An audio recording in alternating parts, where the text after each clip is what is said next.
YCP party Janasena party పొత్తు కూడతాయి అని చెప్పేసి జరుగుతుంది. సో మరి అది నిజంగా జరిగే పని అంటారా?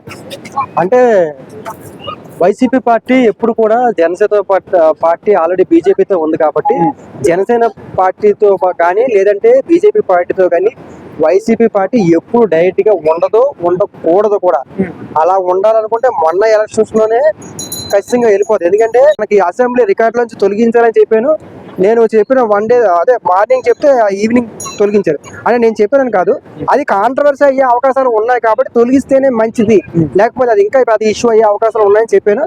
అది తొలగించారు. అందుకే అసెంబ్లీ రికార్డు నుంచి తొలగిస్తున్నారు. ఇప్పుడు పవన్ కళ్యాణ్ గారికి జనసేన అది వైసీపీ పార్టీలోకి వస్తే సీఎం సీట్ ఆయనకి ఇస్తాం, వస్తాడు మా దాంట్లోకి, మేము కలుపుకుంటాం అనే విధంగా వాళ్ళే చెప్పుకుంటున్నారు. సో అసలు జరిగే పని అంటారా? ఈయనకు సీఎం జగన్మోహన్ రెడ్డి గారు సీఎం సీట్ ని వదులుకుంటారనుకో? అది జరిగే పని కాదు. అంటే సార్ ఇప్పుడు ఏపీ రాష్ట్ర రాజకీయాలు మొత్తం కూడా చాలా హాట్ గా జరుగుతూ ఉన్నాయి. సో ఇప్పుడు తాజాగా ఒక ప్రచారం ఏంటంటే వైసీపీ పార్టీ జనసేన పార్టీ పొత్తు కూడతాయి అని చెప్పేసి జరుగుతుంది.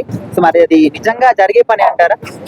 అంటే వైసీపీ పార్టీ ఎప్పుడు కూడా జనసేన పార్టీ ఆల్రెడీ బీజేపీతో ఉంది కాబట్టి జనసేన పార్టీతో కానీ లేదంటే బీజేపీ పార్టీతో కానీ వైసీపీ పార్టీ ఎప్పుడు డైరెక్ట్ గా ఉండకూడదు కూడా.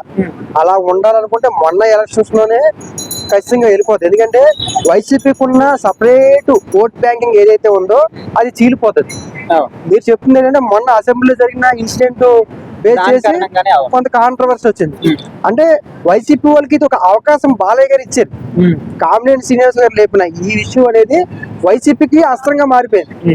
దాన్ని ఇప్పుడు పవన్ కళ్యాణ్ గారు ఎందుకు స్పందించట్లేదు, చిరంజీవి అభిమానులే స్పందిస్తున్నారు కదా అని ఒక కాంట్రవర్సీ. పవన్ కళ్యాణ్ గారు ఎప్పుడు స్పందించాలో అప్పుడు స్పందిస్తారు. ఇప్పుడు స్పందించడం వల్ల కూడా నష్టమే. ఒకవేళ పవన్ కళ్యాణ్ గారు స్పందిస్తే అటు సపోర్ట్ చేసుకుంటున్నాడు అని చెప్పేసి ఇప్పుడు పార్టీకి సపోర్ట్ చేయాలా లేదా అన్నయ్యకి సపోర్ట్ చేయాలా? ఇప్పుడు అన్నయ్యకి సపోర్ట్ చేస్తే అక్కడ తెలుగుదేశం పార్టీకి నష్టం అవుతుంది. ఈ రకమైన సిచ్యువేషన్ ఉంది కాబట్టి అసలు అందుకే ఈ విషయం నేను వేరే దాంట్లో కూడా చెప్పాను. ఇది మనకి అసెంబ్లీ రికార్డు నుంచి తొలగించాలని చెప్పాను. నేను చెప్పిన వన్ డే అదే మార్నింగ్ చెప్తే ఈవినింగ్ తొలగించారు. అంటే నేను చెప్పానని కాదు, అది కాంట్రవర్సీ అయ్యే అవకాశాలు ఉన్నాయి కాబట్టి తొలగిస్తేనే మంచిది, లేకపోతే అది ఇంకా అది ఇష్యూ అయ్యే అవకాశాలు ఉన్నాయని చెప్పాను.